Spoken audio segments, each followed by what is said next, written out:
Got a response here from the audience because we actually have one of the persons who carried that casket here, Hubert Clark. Okay. All right. And Hubert was, after the military, a New York police detective, too. And one thing I want to say, too, is we've been getting a lot of lawyers and police people to come to these things. And, you know, that's good, and it all sharpens us. So, Hubert Clark. Not to be disrespectful or argumentative, but Oh, go ahead. I don't think you want that. You know, as a New York City detective for 22 years and being in homicide for 7 years, I think I have a good grasp on gunshot wounds.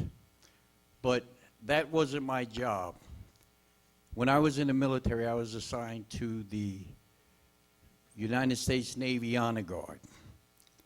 And part of my job was the responsibility of training and carrying out military funerals.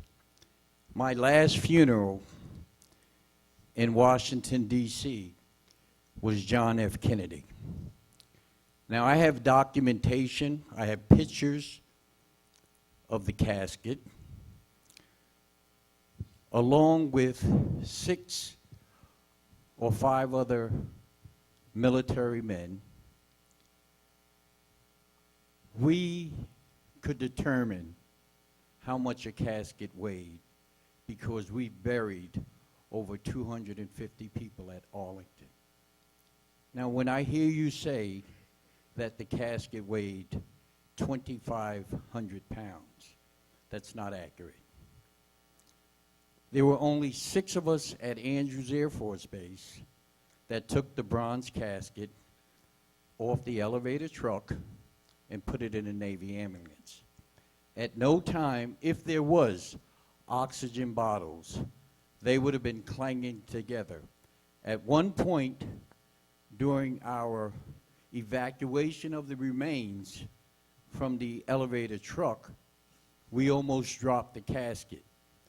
Now, there were only 6 of us at the time. When we put the bronze casket into the ambulance, we shadowed it all the way to Bethesda Naval Hospital.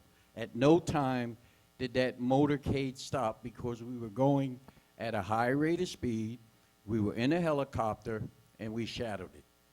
Now, there, at a point in time at Bethesda, we left the ambulance for approximately 15 minutes. And again, the 6 of us were able to carry that casket. And at no time was there any clanging, and believe me, there would have been clanging. After the autopsy was done, the president was transferred to a mahogany casket, which was 1,300 pounds, and the 6 of us couldn't carry it. And the president was in that casket, all right, because we placed him in the casket in the morgue. 6 of us could not handle 1,300 pounds. So you can see why I question the bronze casket weighing 2,500 pounds. We would not have been able to lift it.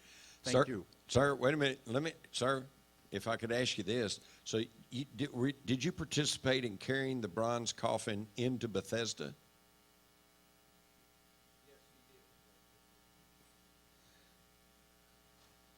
did. Okay. Now, did you carry it in through the front door? I believe in evidence. Right. Yeah.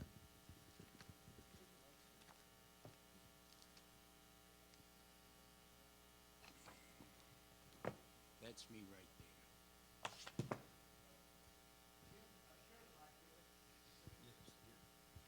As you can see, that entire book is a copy of every aspect of President John F. Kennedy's funeral. So believe me when I tell you that at no time was the bronze casket out of our sight. At no time, excuse me if I get a little emotional, I told you about betrayal.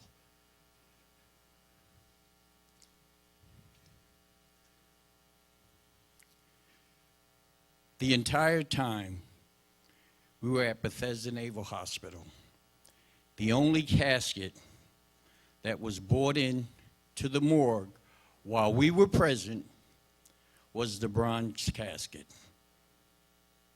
At no time did we handle a silver shipping casket.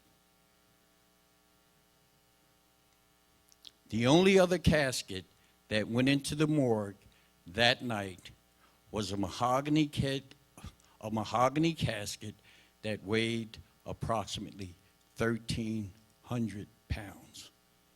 The only casket that came out of the morgue that night was a mahogany casket that weighed 1,300 pounds.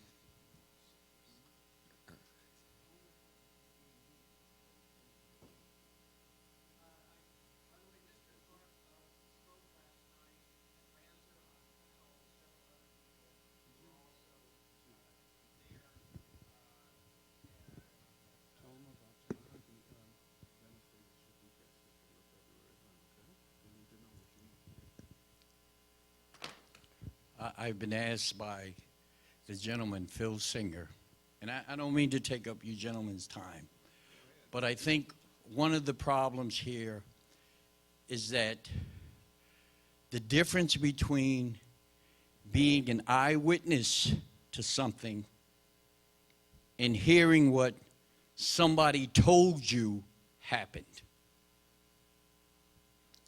After 51 and a half years, this gentleman right here, Phil Singer, brought the casket team and the gentleman that worked in the morgue together.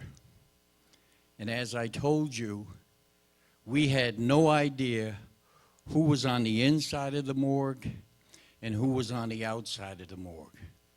But when we came together, which the government didn't expect, because when we left Washington, I went overseas to embassy duty, the other guys went to Asia, somebody else went to Africa, so we never had an opportunity to sit down together as a group and talk about the experience.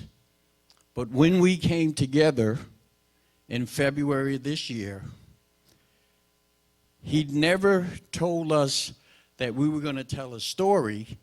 He just said, I wanted to have a reunion with you guys. Now, nobody had spoken to each other in 51 years. But as we told our story about Andrews Air Force Base, Bethesda Naval Hospital, what we were so proud to do, and then it was time for the corpsmen in the morgue to tell their story. And they started out by saying, we don't mean to dispute what you're saying, but a half an hour before you got here, we took a silver shipping casket out of a black hearse and we brought it into the morgue and we set it on the floor and we removed the president's body that was wrapped in sheets and we placed it on the table. Now you can imagine the almost fight that we had in terms of who was lying to who. But they politely said, we're not disputing what you did, we're merely telling you what we did. Now these are corpsmen, these are enlisted men. They have no reason to lie. But it was at that time where we all began to look at each other and said, what was the purpose? The man was dead. And you heard Jim Jenkins talk about not finding any fragmentation, not finding any trace evidence. Well, that's what a cop like me would look for. So it simply meant to us that the body had already been sanitized, that it made us stop before it got to Bethesda Naval Hospital. And what you didn't know that we found out, that I found out, at the time the autopsy was taking place, we had an opportunity to look in, to go in, and view this, and I refused to go in, but I did take a peek. And one of the things that I could see from the waist up was that there was a chalk block under the president's neck. And I never forgot it, because for me, it looked like the president was sleeping. When I got out of the military in 1966, I became a New York City detective. And one time, to the visit to the morgue, I walked in and I started smiling, and my partner said, "What are you smiling for in the morgue?" And I said, "That's what I saw under the president's neck." And it wasn't until I came to Chicago and quote unquote saw the official pictures of the president's autopsy, I said, "That's not what I saw."